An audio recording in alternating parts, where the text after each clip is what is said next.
Hi, John. How are you today? I'm good, Elliot. Quite a bit of international things to cover, but there's always some things to talk about in the States, and we'll start with that. One thing that we didn't talk about before we started recording, everybody's aware of last Friday's data dump of more Epstein files. I'll just say this from our perspective, in terms of our community, the AML community, there have been no releases, as far as I know, of any financial transaction material, which is interesting. The Justice Department has said there'll be no more disclosures. I don't think they're going to be able to hold to that. It will be very interesting if they are able to post anything that's financially related in terms of transactional activity. It's just something to think about. I haven't really seen anybody talk about this yet. That to me was interesting, regardless of all the other stuff that people have talked about for the past 4 or 5 days. Anyway, just wanted to mention that, something that as AML professionals we'll certainly look at if that ever does get posted. Seems to violate the standing viewpoint that when you've got a complex crime, you follow the money. Right, and obviously the movement of illicit funds is something that does occur from trafficking, as we know.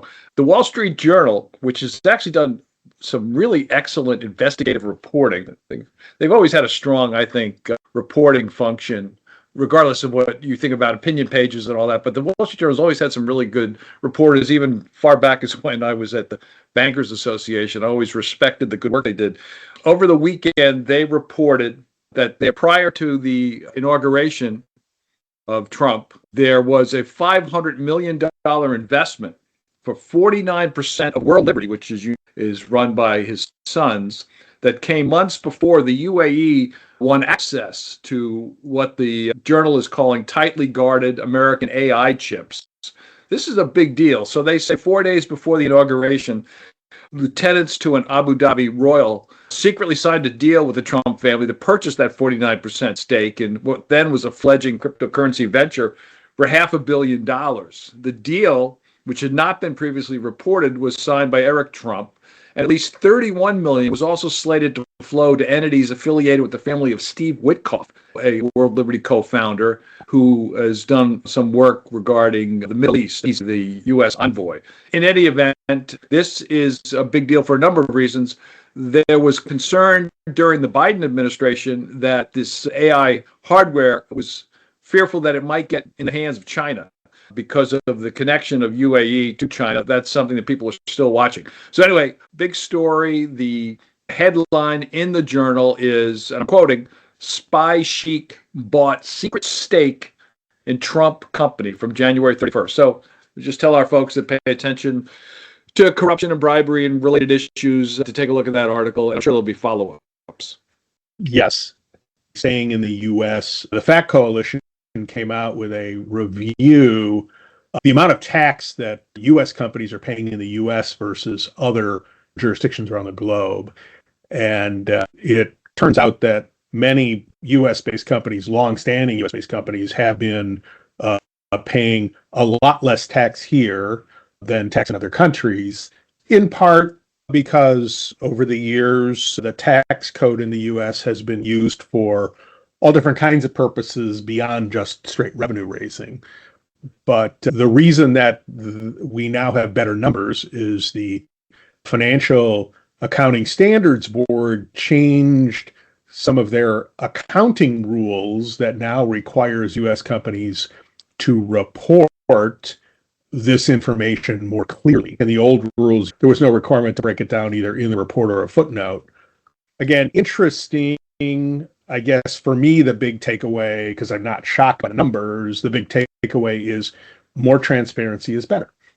Sticking in the U.S., the Justice Department announced a Brooklyn banker pleaded guilty to laundering proceeds of Medicare fraud for transnational criminal organizations. And as we always talk about, what are the continued priorities that were established a couple of years ago? Certainly, transnational criminal organizational crime is certainly a priority. So a New York man pleaded guilty to participating in a scheme to launder more than $8 million in healthcare fraud proceeds through a U.S. bank on behalf of a TCO. And that, according to the Justice Department, marks the first time the healthcare fraud unit has charged and convicted a former bank employee for conspiring to launder healthcare fraud proceeds.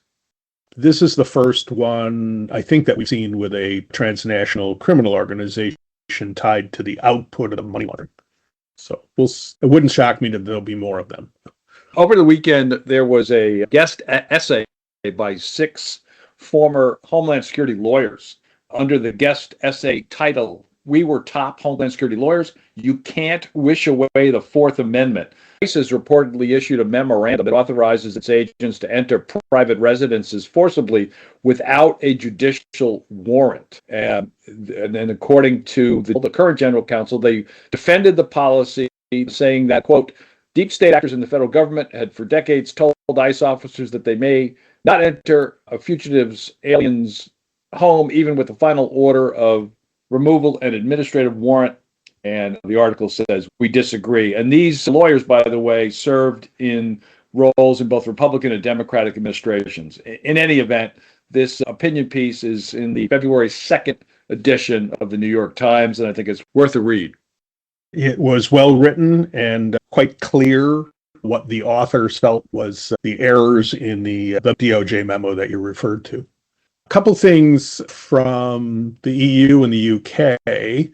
So OFSI, which is the Office of Financial Sanctions Implementation in the UK, they have been working with other law enforcement and financial crime prevention groups in a pilot program with the Crypto Cash Fusion Cell, CCFC. And the goal here is to share information among various organizations in an effort to cut down on potential breaches of financial sanctions using crypto assets by UK based on. They're making progress. We've talked about the value of information sharing here. We've got groups working together in a joint way, sharing intelligence, sharing other information so that they can focus their efforts. Also in the UK, there's been a study which has looked at data problems and indicated that data deficiencies contribute to more than 2/3 of UK enforcement cases for AML failures between 2020 and 2025. The data gaps were linked to over 430 million pounds of fines. More importantly, a lot of outdated or missing information, which included reliance on outdated PEP lists and investment lists, failures to identify the ultimate beneficial owners, which is still required in the UK, unlike in the US, weak verification of wealth and source of funds, and discrepancies between customer declarations and public records were 4 of the big buckets of problems that they identified. So data is king, everybody keeps saying, but quality data is the king you want to be working with. And then the last thing I have related directly to the UK, FCA is in a public consultation timeframe. Final comments are due by the 12th of March. And this relates to the FCA handbook for regulated crypto asset activities. And if you go out onto their website and type that in, you'll get it. There's a whole series of areas that they're looking for public comment on. This is part of their ongoing effort to upgrade their overall enforcement regime as it relates to crypto assets. Our friends at the Antiquities Coalition posted the beginning of a number of research outputs from several programs over the past couple of years regarding the economic and social context of illicit trafficking, archaeological goods. The group name is ANCHISE and cheese, but it is something that's funded by the EU. This is an interesting report. The symposium that started these conversations is designed to do a few things, and I'm just reading from the particular website that they referenced. But there's more here if this is a space that you pay attention to and follow. Artifacts, routes, networks, endangered archaeological and trafficking of these objects. It documents how to shed light on the trafficking of these cultural goods and summaries of the main actors and recommendations, that sort of thing. So again, if you're in this space, which is obviously a very complicated but important space in AML-related topics. But the use of illicit trafficking in the space is something that we've talked about before, and the Antiquities Coalition has highlighted. I'm still hoping, Elliot, by the way, to effort to get folks from the AC to sit down and talk about where we stand with everything, both in the U.S. and globally. So just another very interesting adjacency to what we've spent our careers working on, and that is cultural artifacts and their use for illegal activities.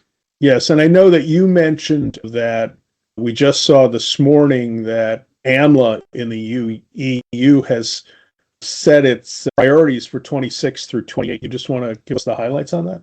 Right. So they, as you mentioned, they put out their priorities, pretty lengthy series of these, but obviously pretty important. At least for the next 2 years, what they are recommending is to complete their single rule book, and that puts all the what they hope to harmonize AML rules across the entire EU, advancing what they're calling supervisory convergence. So that's also something that's going to be interesting to watch. And then strengthening cooperation among the various financial intelligence units. Some of the subcategories of what I just mentioned are core regulatory mandates, operationalizing the framework for FIUs, and what they're calling building the AMLA's risk frameworks as well. I know we're going to follow up in this space with a program. Do you want to talk a bit about that? Our March webinar, which is scheduled for March 26th, is going to be focused on what's happening with the implementation of AMLA, the regulatory scheme, as well as the building out of AMLA, the FIU. And we have several bankers who've agreed to talk about how they and their institutions are beginning to look at the changes they may need to make to come into compliance with the updated regime, as well as the things that they're concerned about, not because they're bad things, but as with any significant regulatory change, there's a long list of things that keep the senior professionals up at night. So we'll be talking about that. And you can watch for further information, and you will be able to register for that webinar by the end of this month. Continue to watch our website and any other email that you get from us. You know, as we mentioned, adjacencies like antiquities, also want to mention another area that doesn't get a lot of direct focus unless you're an expert in this space. The Anti-Corruption Data Collective, in an investigation, just announced something on deep sea mining. The subtitle is A New Frontier for Corporate Opacity and Undue Influence. And it's an interesting piece. They did it in conjunction with Greenpeace, it looks like, from the description here. And just a couple things related to the report. They say for decades, companies and governments have explored the deep seabed to study various nodules and attempted to develop technologies to extract them. Critics, however, say the potential environmental damage of mining the deep seabed far outweigh the potential benefits. It could cause long-term damage to ecosystems, and there's a fear of, or at least some identified corruption that goes on in this space. They do mention that the U.S., is not a signatory to one of these major projects, and it's not bound by the regulatory process. And they say in April, President Trump issued an executive order that ordered the U.S. government to accelerate the licensing process in U.S. territories as well as international waters, which they believe is problematic. But anyway, another space in which neither of us will pretend to be experts in, but something to take a look at if that's a space that you're focused on, which touches on corruption and touches on illicit funds. Back to the U.S., the Department of Justice Fraud Section issued its Year in Review 2025. It's a review of their activities and accomplishments. So you can find that on the DOJ website if you're interested. So, John, anything else before we sign off? No, just as a side issue, the Washington Post announced today massive layoffs. There's a paper I've been subscribing to for decades. They're virtually getting rid of their sports department, which for me as a sports fan is really awful, but also other areas. So just from a journalistic standpoint, that's unfortunate. In terms of content, we were able to do our first interview with Sarah Beth Felix, and that's now available on LinkedIn and on our website. We hope to talk to Sarah every month and get her take. Remember, she is the author of Dirty Money Weekly, and I am efforting some others for the next couple of podcasts. As always, if you have topics or folks you'd like us to talk to, please reach out to Elliot or myself. John, you have a good rest of the week. I know you're traveling to Milwaukee for a long weekend here, so hopefully you and I will get a chance to see each other. And in the meantime, travel safely. Sounds good. I'm going from 20 degrees to 20 degrees, so I'm certainly not trying to go anywhere warm. No, and even if you went a place warm, you'd be going to 35 degrees. That's right. Take care. Stay safe. You too. Bye-bye.